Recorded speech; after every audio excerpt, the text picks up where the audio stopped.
It's just the balance thing. So there's nothing much to explain more. It's just to find the point where. So you need to support yourself first with the hands, try to find that balance point, and then staying there.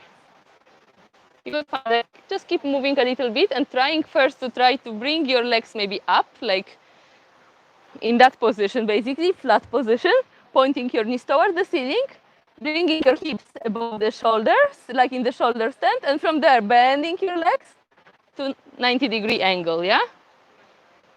And then when you are in this 90-degree angle, that's where you can find the balance. Any other question? No? Okay, so we start with our last adjustments class today. All right, let's start everyone sitting upright.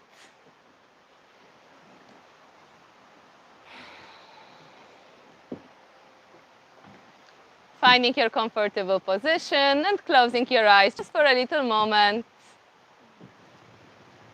Taking a couple of breaths in and out. Deep inhale, lengthening your spine, opening your chest. And with exhale, imagine you just releasing all the tiredness, all the anxiety, worries, anything what doesn't serve you. With the sound coming from your mouth. Let's do it a couple of times. Deep inhale. And exhale, just dropping, letting go, anything what you don't need. And last time, a little louder. And now just opening your hands to the side, shaking your arms a little bit, shaking your chest, shaking your head, just shaking everything, releasing any kind of tension. And then stopping, squeezing every single muscle of your body, squeezing your feet, your face, your fists. Squeeze, squeeze, and release. One more deep breath in. Complete breath out from the mouth. Inhale. Exhale. And last time in and out. And slowly opening your eyes. Namaste.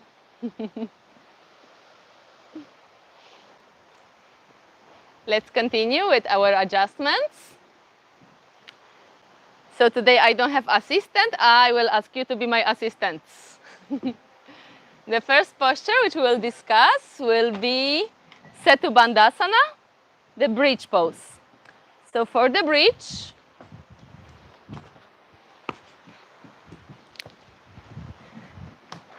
it's a gentle back bend, right?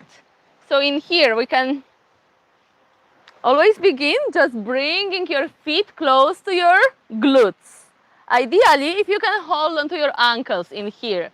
However, some people would feel the tension in the knees, so it's also okay to release it a little bit, yeah? But ideally, bringing the heels close to the glutes and holding onto the ankles. And then from here, we want to rise the hips up. Maybe holding the ankles, maybe interlocking the fingers, clasping wrists together, then pushing the hands against the floor and pushing your hips up. So in here, very often happen, people start opening the knees up to the sides and lifting hips. That's what we don't want. So we really want to keep that knees maximum hip apart. Trying to keep it close. We don't want to be also collapsing our butt in here. We really need to push our hips up. So for that, you can use your hands pushing up. For some people, it would be very difficult to lift the hips up. So we can use different adjustments for different levels. You can even start with the supported bridge. So taking a block or two blocks. I'm doing that exercise that practice with Sausan. You know the lady from, she's with us already 4 months. So she's really benefiting out of that Setu Bandhasana with the block a lot, because it just helps to really release the tension from the back. Placing the block underneath the sacrum, just finding the position where the block is really straight. So if you're not sure, always ensure with the person, is it comfortable for you? Maybe they can adjust themselves a little bit to turn it to the side. ensuring it's underneath the sacrum, so not underneath the lower back. My butt is also supported in here, yes? Sacrum and the upper part of the glutes are on the block. Tailbone is on the block. And from here, just simply laying, resting in that position. That can be the most basic variation, supported bridge. You can do it also with 2 blocks, or turning the block to the side for the higher, for the bigger elevation of the hip. But the same thing, yeah? Now it's just a little deeper. So you can use it with the people who they don't feel comfortable and support. So that pose you would hold for a little longer, ideally, not just 5 breaths, maybe staying for 2 minutes, 3 minutes, so a person can really relax with that and benefit out of that posture. Other modification can be supporting with your hands. So from here, just placing the palms underneath the lower back, squeezing elbows closer towards each other. So as you can see, first I lifted my toes up. Now I'm squeezing elbows closer towards each other and sending heels down. Also in here, we don't want to be opening the knees to the sides. We want the legs to be grounded, knees hip apart maximum, and just lifting hips up in here. I'm squeezing my shoulder blades closer towards each other and lifting my hips up with support of the hands. That can be another variation for support.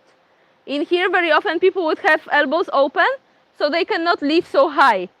We want elbows to be under the wrists, and the wrists also, they are more or less shoulder width apart, yes? We don't want to open it too wide, because then we'll just collapse, or just closer towards each other.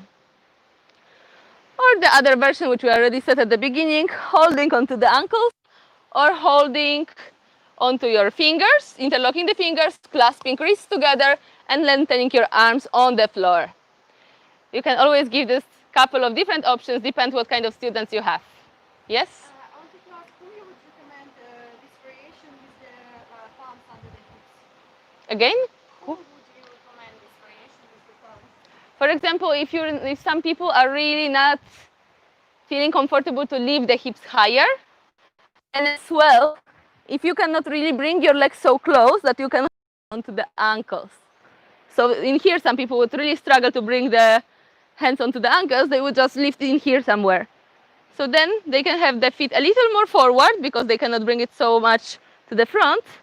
And supporting your back, you can lift a little higher. Yeah. Any other question in here? Yes. Yes. What different did you do? Okay. Ah, well, I'm putting it like that. Can be like that. Just clasping your wrists together. The main thing is to not open them like that. Just to lengthen. It gives you more lengthening and you can open your shoulders more. It's better to have some space here. Where? I'm not sure where you are showing the space. If you do this, you have Yes. some space. If you do this, Ah, you mean from up or down? Yeah, you're trying the opening of the shoulders. okay. If person is able to put it flat, it's great. Yes. We're aiming to put the arms flat to extend it on the floor. Yeah. Any other question? So maybe somebody can come here to demonstrate the bridge one time, please. Anyone?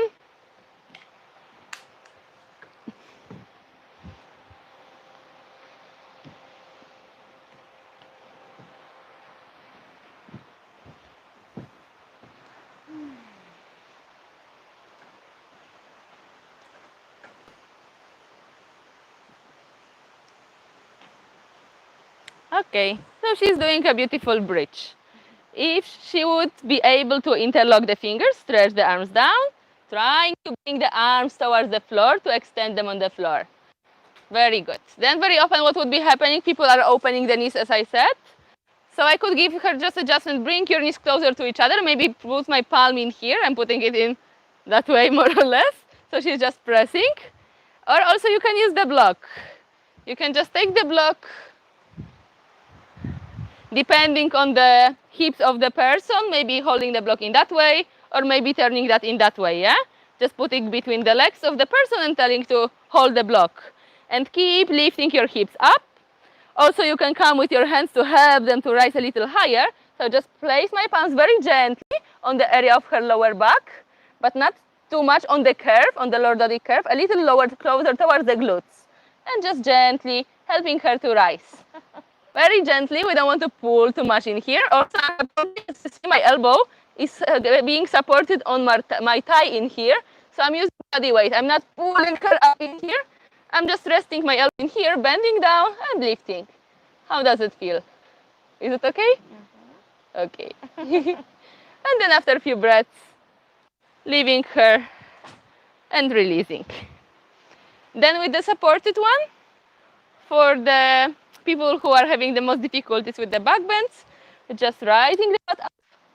Okay, checking to place it under the lower back, under the sacrum and the upper part of the glutes.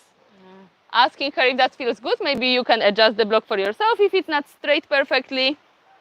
And then just resting in here. This is very, very relaxing, releasing position. Also, it helps to really balance the pelvic position. So most of us, basically everyone, has some kind of pelvic tilt. For me, for example, in that way a little bit. And before, what I was thinking always that one of the legs is shorter for me. But not one of the legs shorter, it's just pelvic tilt. So this kind of helps to stabilize, to flatten. But you have to obviously keep repeating and repeating. It's like a practice to be repeated all the time, yeah? Okay, and then slowly lifting your hips up. But it's very, very useful with the block. Thank you. Okay. Yes? One last question. In case the person has like exactly pain in the lower back, is it totally recommended to not do it or just use the block? I would do with the block. Yes, with the block. And also sucking the belly in. Always sucking the belly in because it gives the support for the lower back, yeah? Any kind of position actually you do. I always keep my belly in. It's just like habit already for me, for my practice. Before I used to work in the gym and I was like lifting all the heavy weights and working as a personal trainer some years ago. And at the beginning, I would injure my back so many times, just because I didn't have that body awareness yet developed. And I would sometimes just lift some heavy weight and then release my belly, my core muscles. And whenever we release it, whenever we're lifting, whenever we're doing some kind of force, then all that force would go to the lower back. So that's why this belly awareness is super important. So it's never too much to keep reminding somebody, especially people with the lordotic curve or people with any kind of complaints about lower back. Just keep reminding them belly in to keep the lower back more flat a little bit. So very often people stuck the butt to the back. And that's what brings a lot of tension in here. You can just feel it straight away. But just bring that belly in, tailbone directed a little bit more down. It will help to bring more stability to all that area of the body. Okay? Any other question in here? Okay, so we will go also to adjustments for some of the finishing sequence postures. We'll do shoulder stand, Halasana, and fish and Matsyasana. Anybody would like to demonstrate for me? Shoulder stand and Halasana and Matsyasana.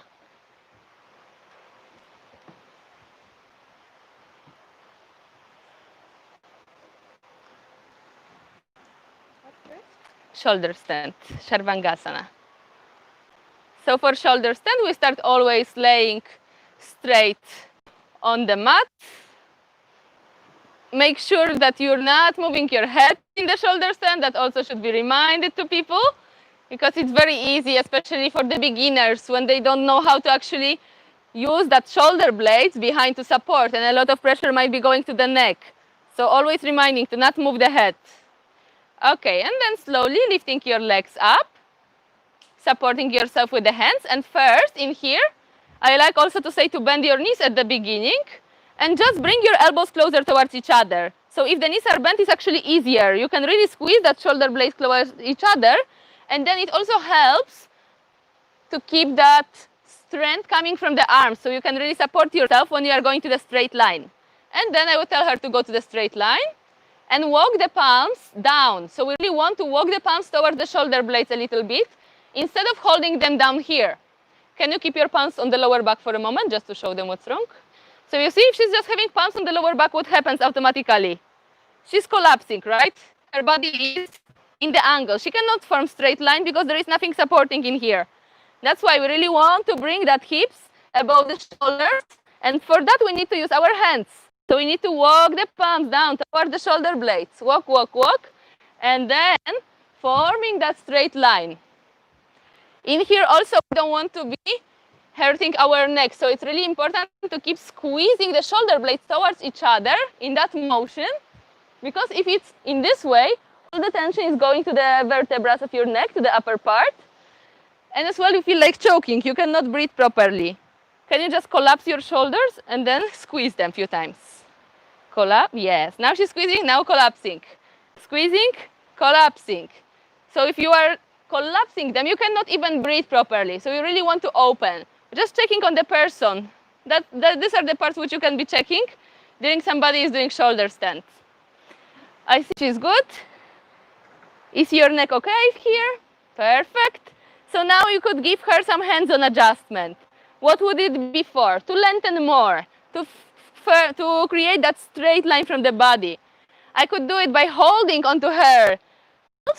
And then I will come with my legs on the side. So my feet are on her outer part of the arms. I will tell her to lift your legs up now a little bit, and then you bring your elbows closer to each other. And I will help her with that together with my feet. Lifting up and then squeezing elbows towards each other. Pushing your hips and checking if she's stable in here. And then I can leave her in her beautiful shoulder stand. Okay? All right. We would go to Halasana, but first you will have to go down completely because you don't have space behind. You just roll to the bottom of the mat, please, a little. Any question for the shoulder stand in here? Anyone has some specific issue? I'm just wondering about coming down. Like, is it better to have legs straight when you're coming down? Is it okay to... You can bend them a little bit, of course. It will be easier for the back. We're trying to go with the legs straight, but if it's too much tension, you can gently bend them always. Yeah. Now we will go to Halasana, so we will go with the legs behind the head. That's what you mean, this direction you mean, or you mean to just release? Coming down from So no. To come down from shoulder, I would bend the legs always. First supporting your back, always with the hand, slowly rolling vertebra by vertebra, and then releasing the legs, or straight, or bent. If straight, you're using your core much more. But also if you're not using your core, then when you can hurt your lower back. Okay, so legs straight up. Let's go back to that shoulder stand. And from here, we'll exhale. As our lungs are contracting, we're closing the body, so we're exhaling to lower the legs down to Halasana, to the plow pose. And not everyone can touch the feet on the floor. You cannot touch the feet on the floor, imagine. Yes. So if we are in here, you wouldn't release the hands from the back at all, yeah? It's better to just keep supporting the back. Only in the case if the feet are on the floor, then we could release the back, and then we could interlock the hands. If somebody is in that situation, you can just come and help them with your own hands. Just supporting, giving little support.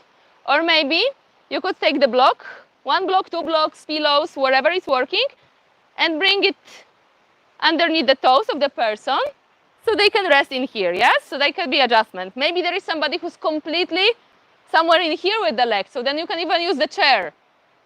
Any kind of things, it would be helpful in here when they can still get some additional support.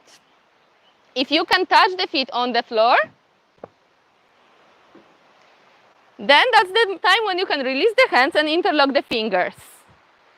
When we are interlocking the fingers, we're trying also to clasp the wrists together and really extend the arms on the floor. So she's doing it beautifully. It helps to really open the shoulders, bringing shoulder blades closer towards each other.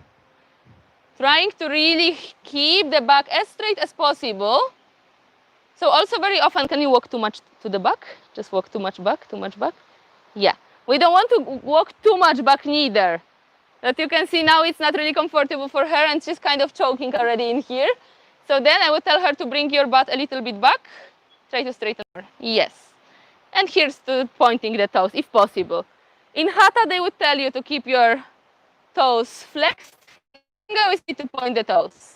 So again, different teachers, different practice a little bit. Does it have to do from I would say that in here it just helps you to lengthen more just the front part. And actually also in the shoulder stand you are pointing them, in Ashtanga you are pointing them, in Hatha you are keeping them flexed.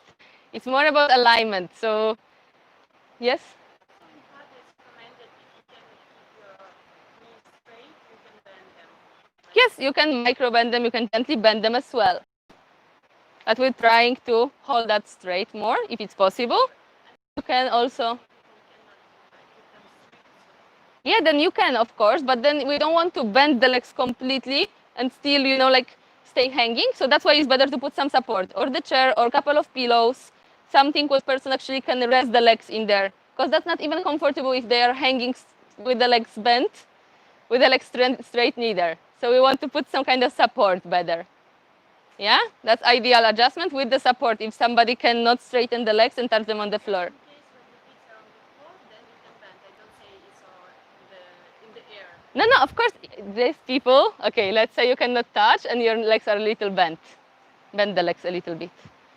Okay, in here as well, the same, because the person, she wouldn't be able to straighten her legs if her knees, you know, if wouldn't be able to, how to say, she wouldn't be able to straighten her legs, she wouldn't be able to come so deeply into that stretch. So of course her knee would be bent in here and I would put the block as well underneath to give more support. You can bend the knees, but try to reach the pelvis from toes. That would be going to Karnapidasana basically, which is the next posture. Wait, because she's like, you can rest maybe because I don't know what is she asking for me. Yes, this is okay as well, of course. But you're aiming to straighten. That's the thing, like somebody would be not able to straighten, then they keep it a little bent. But you're working towards that straightening. You can always give support with something underneath the feet. Yeah? Okay. Any other question about Halasana? Okay. So from Halasana, we will go to Matsyasana straight away. For the Matsyasana, we can do it just from laying flat. So just come back a little back. Thank you so much. Okay, and we start with all the body flat on the floor. Now bringing feet together, pointing the toes. And from here, we want to lengthen the arms and bring them or underneath the butt or just thumbs underneath the butt. So maybe somewhere here, maybe somewhere here. And working on squeezing the elbows towards each other, because we really want to lift on the elbows and give that back bend. So from here, inhale, lifting up to your elbows and placing top of the head on the mat. So we are really working to keep the elbows squeezed here towards each other, rolling the shoulders back, squeezing shoulder blades towards each other, and because of that we can lift the chest up. Toes are pointed, legs are extended, and chest is open. From here, if I would like to give her hands-on adjustment, I could come from the side and put my palms on that part of her back. So in the area underneath the shoulder blades. Could stand on the side here and just put my palms in here, supporting my elbows on my inner thighs and just gently lifting up. How does it feel? Can always check with your student, is it comfortable? Is she feeling okay with that? You're just walking your palms. It's also a kind of a little massage in here. And we are holding a lot of tension in that area. Oh, you have a lot of tension here. Okay. So that would be hands-on adjustment. We want to open the chest. So I actually make kind of not only lifting up, but like rolling this direction movement. So lifting and gently rolling up in the direction how her spine is curving in here. A lot of time would happen that people would open the elbows to the outside. Can you open your elbows? And in here it's just not comfortable. They cannot really stay open properly the chest. So I would tell her verbally to bring elbows closer to each other, or just help her again with lifting up the chest, and then she can bring elbows closer to each other easier. Another thing which would happen, can I just go out from that for a second? People would not extend the arms when they are laying in here. They would just straight away bend the elbows, place the, I cannot even explain it. But they wouldn't extend the arms. They would just walk the palms back and then from there try to make the back bend. You know what I mean? Okay, I'm going to show it myself here. So instead of trying to bend from here, they are just doing arms back, lifting up on the elbows, walking elbows back, and then trying to put the head. But it's not reaching, so they think, no, we cannot do that posture. But it's just because they walk the hands to the back, so of course they cannot put it down. That's why I would tell them to walk the hands down or to lay down completely back, place the palms properly, and from here squeeze the elbows and lift. Instead of walking it back and then trying to open. Okay, that thing happens very, very often on the classes. Thank you so much, sweet. Any other question in here about any of the postures?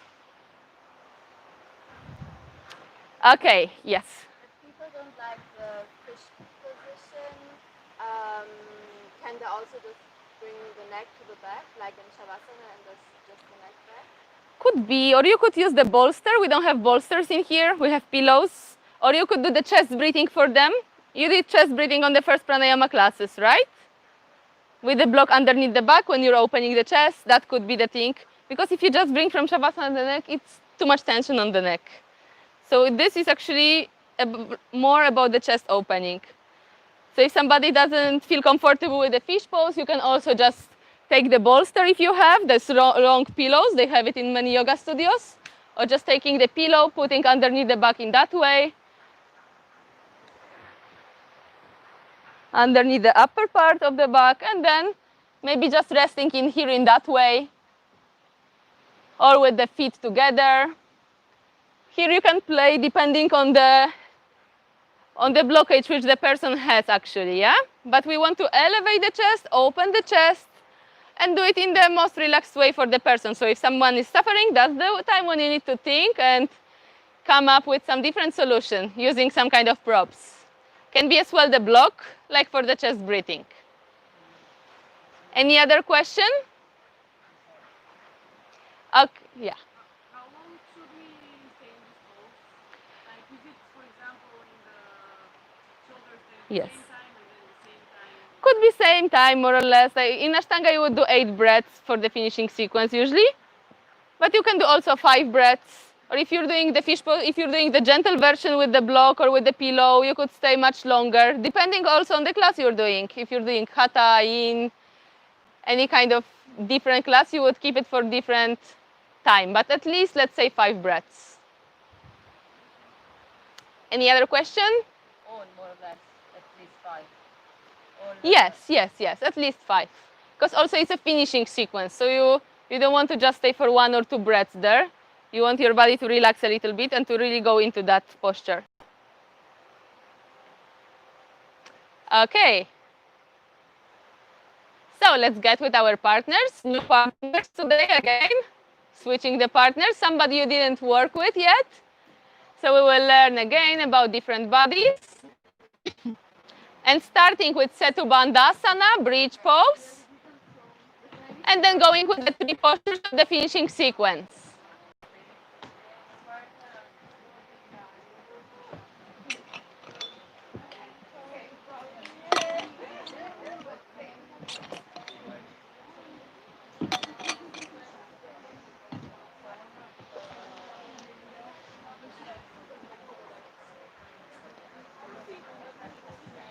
Let's try to work a little quickly today because I want to really do the headstand with you still and maybe 1 or 2 more poses. So please, getting with your partners and starting now.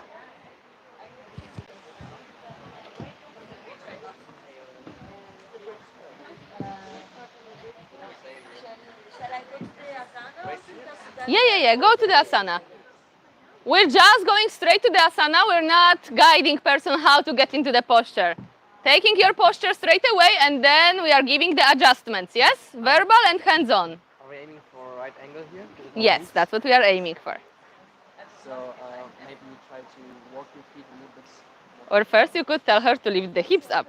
If that doesn't work yet, then to walk the... Maybe try to get She can. ask her to raise the hips going from here. I would do it from here better, but well, can be also from here. Okay. Just from the side of her body and lifting up. I'll do it here. To try it from the same way I did. You wouldn't actually try to open your legs in that way because that can be, not really comfortable for everyone. Well, that's why from the side better. But also depends like how comfortable you're with the. And do I tell her to exhale when I do that? Do I inhale more? You should stay with her for a couple of breaths in here. So you can tell her right. just to breathe basically. Inhale, exhale, and stay for a few breaths because that's the deepening adjustment here, right?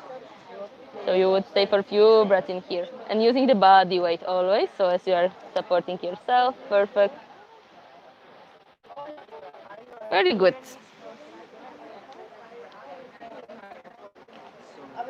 So this standing it's not that it's not wrong, right? But some people would be very No, I get uncomfortable it, with it. makes Yeah, sense. just being mindful who. I just felt like I could do that more balanced when I'm. Yeah, I agree with that, and I do the same. But also depends of the person. Like Absolutely. Yeah. you are guys good Makes sense. friends, so it's okay. But if you are with maybe someone on the class, maybe you would do it then from the side. Yeah.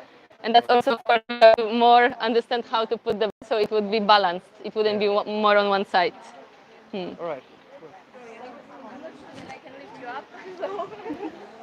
You can. That's why body weight, not the muscles power. I just have, sorry, my question is here. Mhm. Like, I used to, normally I like to I do Mhm. like that, But Okay. I don't know if, no, look at the hands. I don't Uh-huh. know if for the knees, it's okay. It's okay. And do the other way. How you do? So I'm like pointing, Yeah. Because you do like that. Yes, because I'm trying. But that depends also of the structure of your own arm. We have a little bit different just Because if I do like that, that you can put yourself a little higher, I believe. I go higher. Mhm. And if I do like that, I would hold I it don't the know if previous it's way. yours. But if it, yeah, because that also gives you more stretching, more opening for the shoulders, and you can lift higher. Yes, it's true.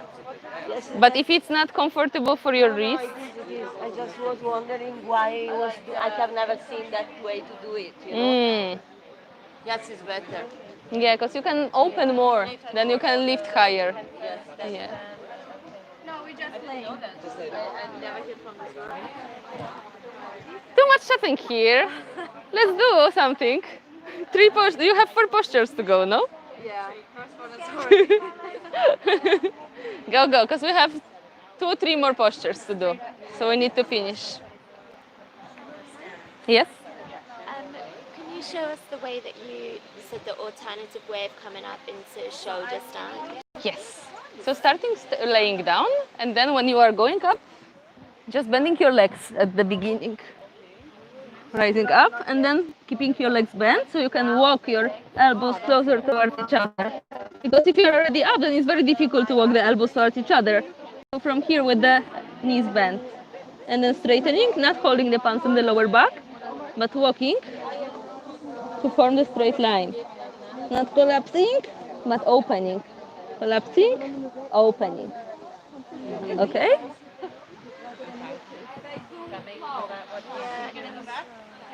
I'm confused with what the other way is. I thought there was another way. With the legs straight. Straight going up, you mean? That would be more difficult, and it's not so easy to bring elbows towards each other. I just remember you saying, oh, there's another way you can go into it this way, and then I felt the difference, like it was, much stronger. But I think it was just the way you did it. Yeah, because that's what I was. I've only seen you do it. Other teachers haven't been doing it that way. So, Okay. Yeah. Yeah, just bending the legs first, bringing elbows closer towards each other, and then walking your palms towards shoulder blades. Let's see how you will do it, girls. Just lay on the back, and now raise your butt up. Try to go to the shoulder stand already. No. Laying flat, flat. And now raising your legs up. And you, It was from bridge, didn't we? oh no, Yeah, okay. no, not from bridge, from laying. And now lifting your butt up, supporting yourself with the hands. Placing palms on the lower back, and now bending your knees and squeezing elbows towards each other, walking them towards each other. Yes. And then trying to straighten the legs and walking the palms down towards shoulder blades so you can push your hips over the shoulders. Beautiful. How does your neck feel? Yeah? You can try to squeeze the shoulder blades towards each other and then release few times. So you will see the difference. Squeeze. Relaxing and then squeezing, lifting, giving your neck a little more space. Yes. And would you say, I mean, her elbows look, I mean, they're not perfect. Do you think they could come in more? You can still help her a little bit, but it's almost perfectly. Okay, so I'm going to lift you a little bit here and just gently you lift. Perfect. Oh, wow, you didn't even need me. Mm. Okay, go again. Nice, looking very straight. Nice flowing Halasana. But how does that feel? Your toes are nice and pointed. Beautiful. Yeah, looks amazing. You good, girls? Yeah. Yes. Maybe just show her if that Yes. looks right. So I put my hands under my Yes. Uh-huh. Like this? No. That's the thing which I said no. Like this? Yes. then You lift by that motion already without moving your elbows. So squeeze the elbows closer to opening the chest. Yes. Here you go. Legs together, feet together, toes pointed. so squeeze them. Yeah. But if you squeeze, you can open your chest actually. If you Yeah. don't squeeze, there is nothing to push up. One more time, come on. Squeezing and lifting up. Beautiful. Very pleasant. Good. All clear then?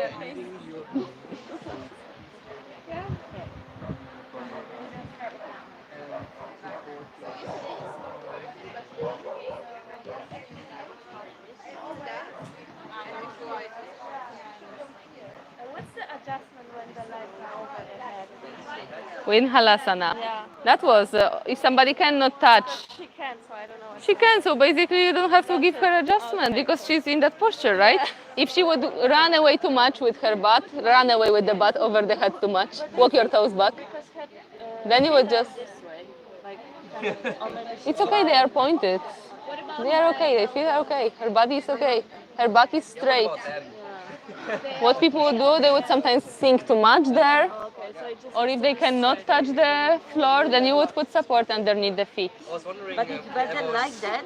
That's for Hatha. That's how you would do in Hatha. That's for Ashtanga. So this is just different. For the Hatha way is a little bit easier.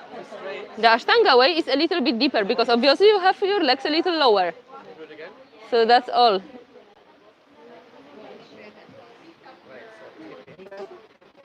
Okay, I go to the fish or no? No, wait. I go? No, just...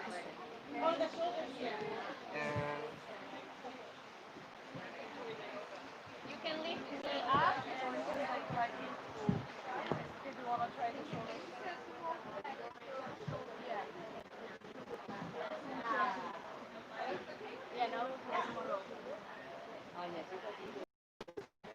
So when you bring her that opening, can you go one more time?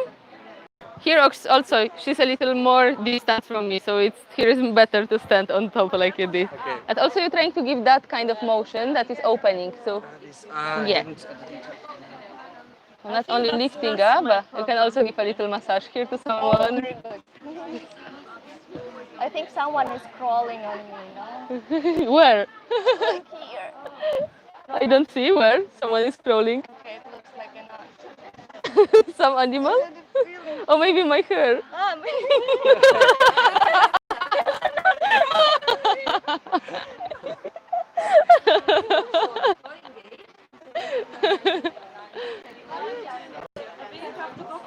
So I'm just putting it here. On the spine is here, on both sides of the spine, between the shoulder blade and the spine. You can go down, I will do for you.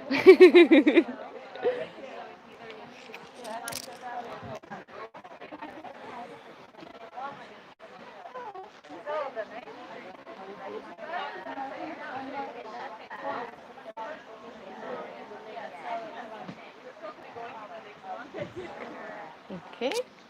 So first of all, lifting here, and then if you want to give a little massage, just walking your fingers. And also using body weight, so I'm just shifting my body weight from the side to side.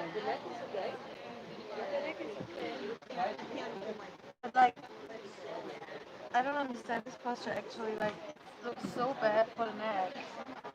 Is it bad for the neck? Do you feel it bad? If you press too much, then might be. But that's what we are opening the chest. We're not working so much. It's not bad for the neck. It actually brings you more flexibility for the neck. And you don't want to rely here on pressing too much on the head. You work more. That's why you have to squeeze the elbows towards each other, because it helps you to open the chest and to actually just touch the top of the head. Not press, not be collapsing on the head here. Sorry? Not give the weight to the head. Yeah, exactly. That's why the position of the arms is very important in here. What's the bridge called? Setu Bandhasana. Setu? It's not Setu, on the... S-E-T-U. Bandha, like Bandha. bandhas, asana. Setu Bandhasana. Asana. Okay. Setu Bandhasana. Mm-hmm. Yes. And the wheel, is that the same? Urdhva Dhanurasana. Okay. Save it. Okay. You have it written in the book, I believe, on the, or here even you have it. Oh, the wheel one? Oh, yeah, the first one. Yeah. That's right. This one here. Urdhva Dhanurasana. Yeah. And that's Setu Bandhasana, just that's the full version. We don't do the full version. Yeah, on top of the head. We never done it this way. So that's what you call it. It's Setu. Oh, no. No? No, this is the Matsyasana fish pose. Matsyasana. This is, you see, the legs are up, the butt is up. Only the head and the feet are on the floor. Oh, That's very different. We never done it. We will not do it. So then this one, even though his feet Yeah, are in lotus, yeah. it's still Matsyasana. It's still Matsyasana, just in the, that's the full Matsyasana. And the other ones are the variations. Ah, gotcha. Mm. Okay. Thank you. Okay.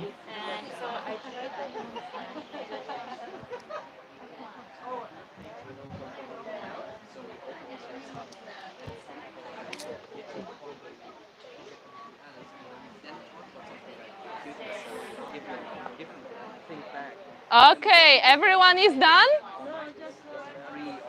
Okay.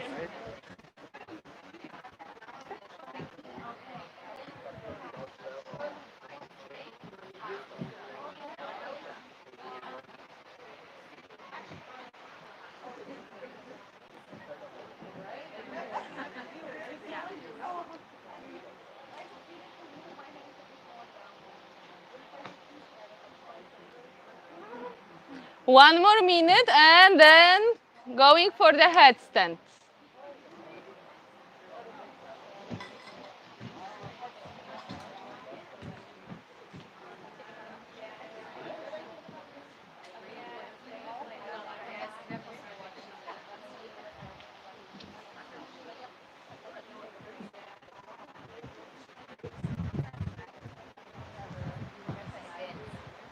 That might be not very stable, no? So better if you would just use 2 blocks. Okay, and now. So then it's more stable, and you can leave her with that. Yeah. Mm. Okay, here in the center. Because like that would fall at some point, probably. Yeah.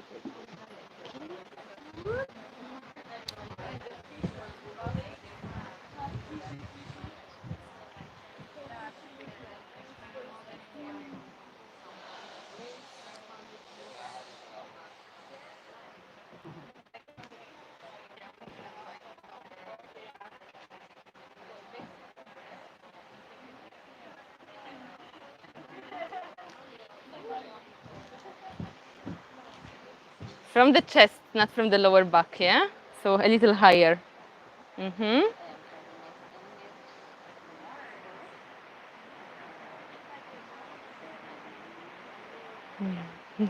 Like I cannot do it so much without. Yeah, it helps, of course.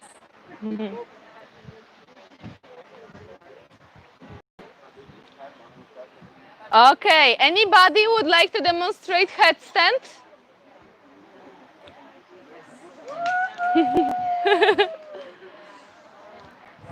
And we can do your falling then as well, actually. You can go to the headstand first. So first of all, no, actually, wait, I will explain first. So first of all, if you are assisting somebody from the beginning, you want to, again, You know the alignment because we're doing already on the classes always, but grabbing onto the biceps, reminding that to the person. Because then they can see actually what is the shoulder width apart. It's not just holding somewhere here, it's really grabbing that because that gives you the perfect distance. Placing the elbows down on the floor. And from here, interlocking the fingers and squeezing elbows towards each other. So points to remember to not be collapsing the elbows to the sides, keeping them shoulder width apart.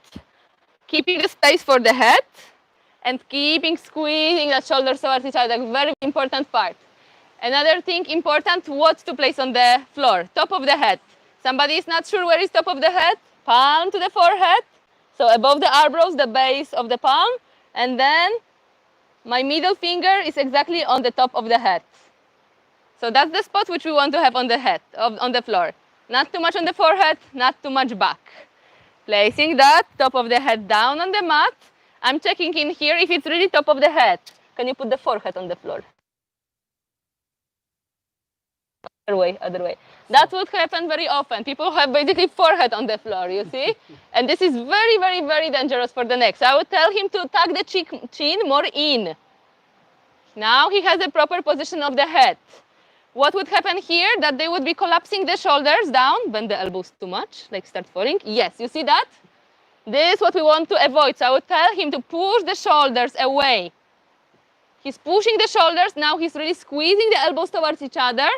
There's a space in here, so it's not collapsing. We don't want that part next to the neck to be in this position, yeah? Or any kind of position, wars, all these kind of things. We don't want the hands in that way. We want the space in here. We want to roll the shoulders away from the ears. And the same we're doing in the headstand. Okay, it's beautifully rolled, everything. Shoulders are away, elbows are squeezed towards each other. Maybe you can remind to put more pressure on the arms and just gently touch the head on the floor. At the beginning, it's also helpful to remind someone that actually, imagine you're not standing on the head, you're standing on the arms. And just gently touching your head on the mat. You can do also the exercise for them that they would be standing on top of the head and then just from lifting the head just like 1 centimeter, half centimeter above the floor. That will just teach how to apply more pressure with using the arms instead of using the head. Yeah? Okay, now we can go to the pose already. And from here, lifting up and walking.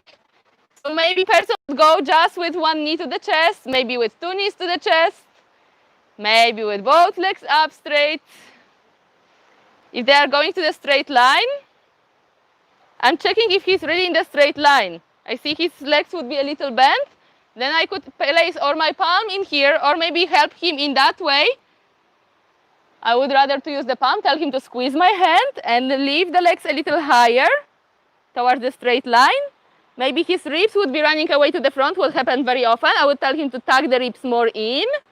In that case, if the ribs would be in this way, what happens very, very often. And from here, if he's balancing already, I can lift him. But otherwise, I would just stay or with my hand between the legs, so he keeps squeezing and activating the legs, or with my hand somewhere around, supporting him. So we don't want to stay too close in here neither, because person maybe cannot balance. If I would press too much in here, maybe he would start falling, losing the balance. So I could be still supporting, but giving him space. If I can feel that he's already comfortable in here, then how I would help him to go down. I would put the palms on the hips, tell him to bring the butt towards me, and maybe bend the knees or keep the legs straight if it's possible, wherever is accessible for the person, trying to go down with control. So you can support with your palms on the hips. So all this point, staying in the child pose always after, so the blood flow can come back slowly from the head. You never want your students to go up very quickly, because somebody can feel very dizzy, they can just stand up. Sometimes people are very excited because they did headstand for the first time maybe. They stand up and, oh. So this is not good. Always remind them to stay down there for a little moment. Okay. And now you wanted to tell us how to fall safely yesterday. And it's actually a really nice tip to mention. So how we are falling, if we're already in the headstand, this is not so scary to fall down actually. I used to be very scared of inversions, of shoulder stand, of handstand, because I was always very, very afraid to fall. But then when I start to just actually practicing falling, I realized, whoa, actually nothing happened. I didn't break myself. I'm still okay. I'm still alive. But just it's important the way how we fall, of course. So we don't want to panic. We don't want to get stiff. Because if we get really stiff, that's when we will hit our body in the wrong way. So in the headstand, actually, you want to kind of roll. And then your body can land more smoothly, more gently. So just being mindful, if you feel you're falling, just remember when you were a kid and you were doing this kind, how is it called in English? I don't know, fikołek in Polish. Which one? That's when you are rolling, Yeah, when you are a no, kid. no. Okay, somersault. Hmm? What is it?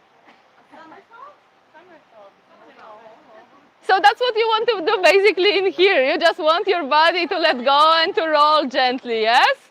You want to demonstrate for us? Sure. He's a master of that. Instead of forcing and panicking, can always remember how you were a kid and you were doing that kind of stuff. I try to fall now and make sure that I try to bend my head looking. I bring my chin to my chest basically. I can just roll down. And actually you do that kind of a reflex. The only thing you shouldn't do is panic and keep your neck stiff. Just don't keep your neck stiff. Just remember yourself. And you can, as an exercise before that, when we did that as a child, right? As a child, it was really easy for us to just try these things. So just do some of these somersaults. Somersault. Do this a couple of times. And if you're a little more advanced, you can also jump into this and make like a jump somersault that helps you bring you into the position of summer jump. Summer jump. All right. Yeah. But these things get you into these things take away your anxiety when it comes to falling out of a headset. Thank you very much. But actually, as you are already here, come again. Let's do 2 more very simple adjustments and then we will be done with our adjustments. So just going to the child pose. As after headstand, we want to go to the child pose.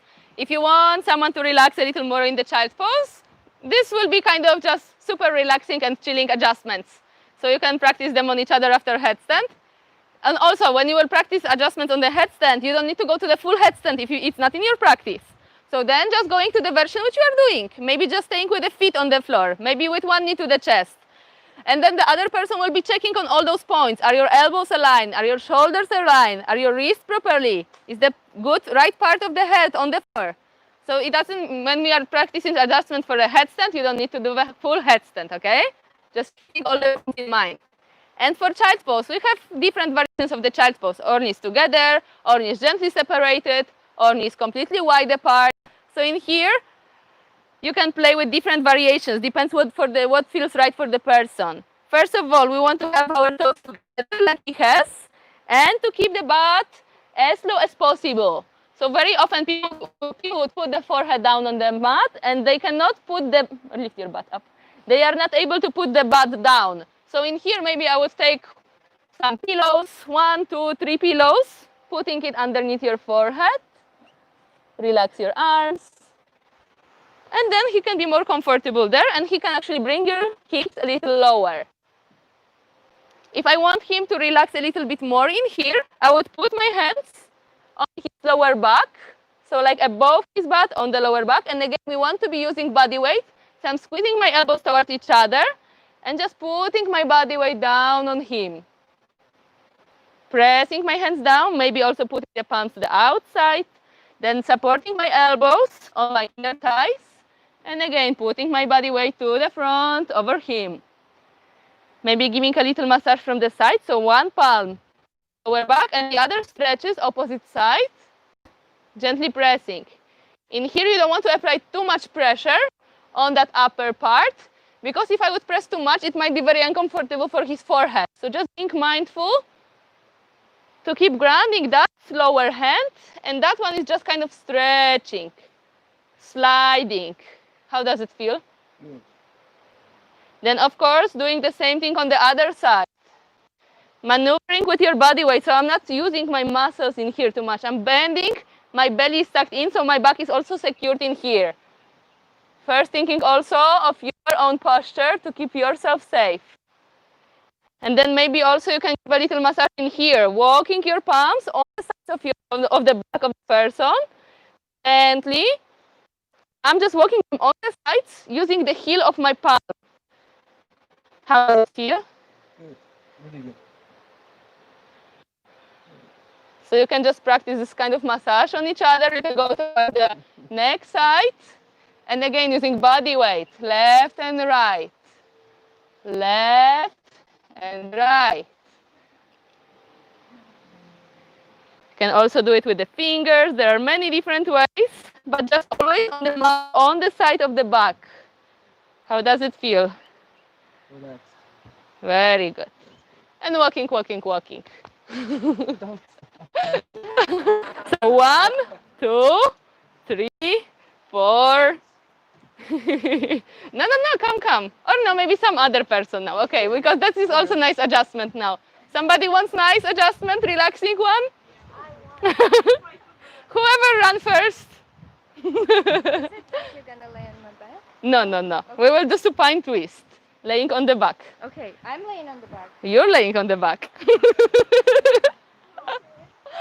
Okay, and from here, bending your knees, bringing them close to the chest. And we will just go to the supine twist. So twisting from here. In here, you can have a couple of variations. Again, of course, sometimes people do with 1 leg bent, 2 legs bent, hip 90 degrees, hip less than 90 degrees. All of them are good. They are just having a little different influence. And some of them are just deeper, some are easier.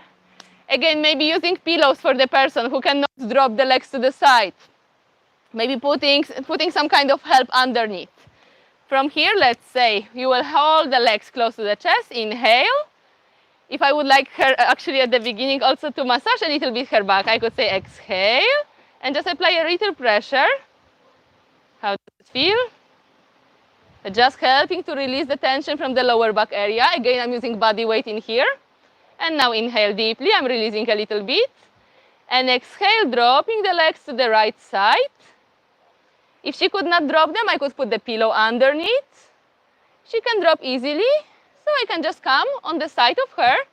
In here, the arms, they can be maybe one arm on the thigh, so they can support the leg with the hand. Maybe the arm can be 90 degrees. Or extended in the straight leg, depends. Or some people, if they have some kind of shoulder issue, you can also release that angle, make it less than 90 degrees, and just relax the shoulder as well, yeah? Head is facing to the opposite direction than the legs, because all the spine is twisting. From top of the head, basically, to the tailbone. And in here, if I want to give her some kind of deepening adjustment, I would put one palm on her outer thigh. Also, I can enter with my thigh underneath her back a little bit.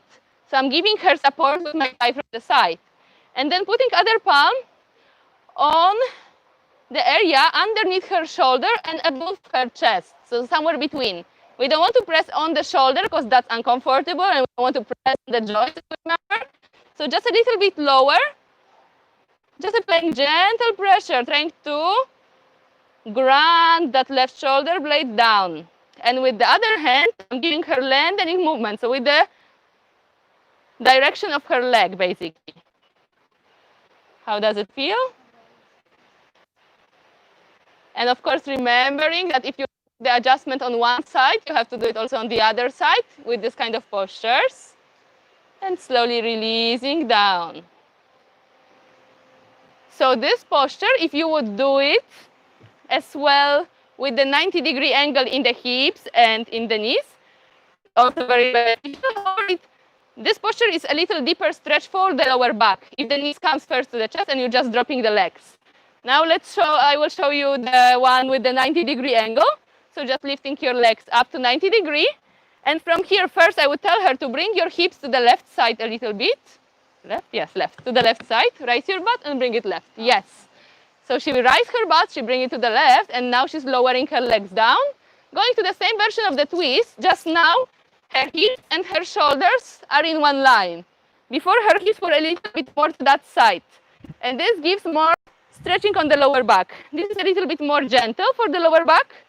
Also, you can tell them to have everything in the 90 degrees, so it's everything nicely aligned. And the same thing, the same kind of adjustment. Inhale, and exhale, applying gentle pressure. And staying for a couple of breaths. Anytime you're giving this type of adjustments, if I would leave her, I could tell her to keep that arm in here so she can actually help herself to lower that leg a little bit more. Of course, if you want someone to go deeper,